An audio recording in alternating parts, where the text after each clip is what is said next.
In what ways does your media product use, develop, or challenge forms and conventions of real media products?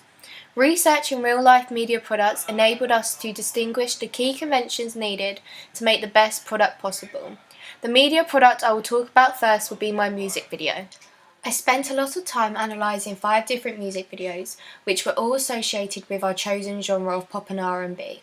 However, before that I had to be able to identify the typical conventions, therefore I made a generic list of the conventions featured in general pop and R&B music videos. This was a rough guideline, or you could say a base foundation for my research. The music video All of Me by John Legend was the basis for our music video, because it didn't follow the typical pop and R&B conventions. The tone of the music video was in black and white, which goes against the typical music conventions, as the genre normally associates bright colours or lighting which is in your face. Therefore, we decided to follow this convention, which isn't normally associated with our genre, because of our narrative being quite emotional.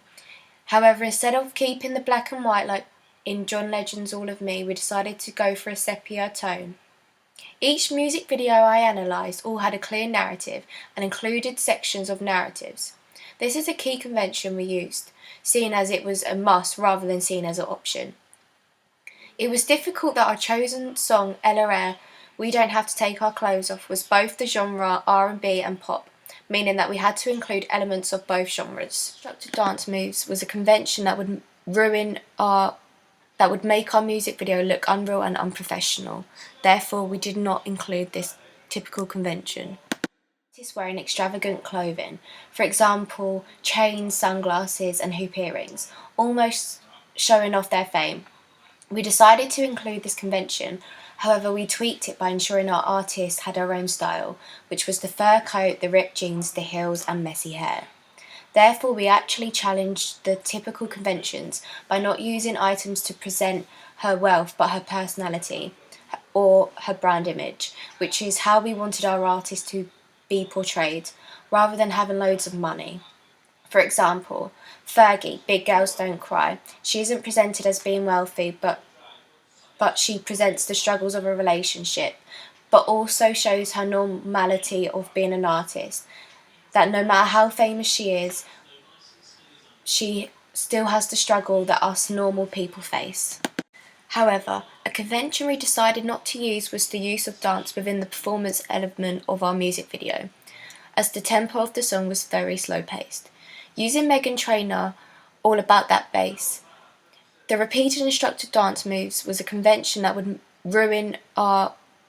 make our music video look unreal and unprofessional. Therefore, we did not include this typical convention. Regarding real ancillary conventions, I have learnt that every single product reflects the artist, whether it's the digipack or the website. Before making both of these products, I researched the typical conventions of each product and listed them in my analysis. For example, 5 different artists, digipacks and websites. I found that the album cover was either an image of the artist or was a photograph of something which reflected the artist. For example, Alicia Keys' album cover has half of her body positioned next to a piano, which is symbolic to her. She uses the piano to create her music, but also suggesting it's the other half of her. Another example is Lana Del Rey, whose album cover is just her with a neutral background, which match all her other aspects of the digipack, such as her back cover and CD. Every album that I analysed all had matching colour schemes, therefore this was a convention to follow. Therefore there was no need to challenge these conventions, as we wanted our digipack to be real as possible. We have adapted some conventions by adding Pixie's social media accounts and links on the album to allow the audience to go and visit her.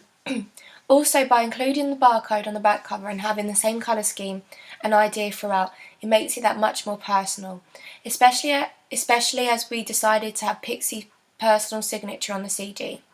Therefore, we have adapted the conventions of a theme by relating it to a personal life, which normally artists like this like to keep hidden, so they are revealing everything about them.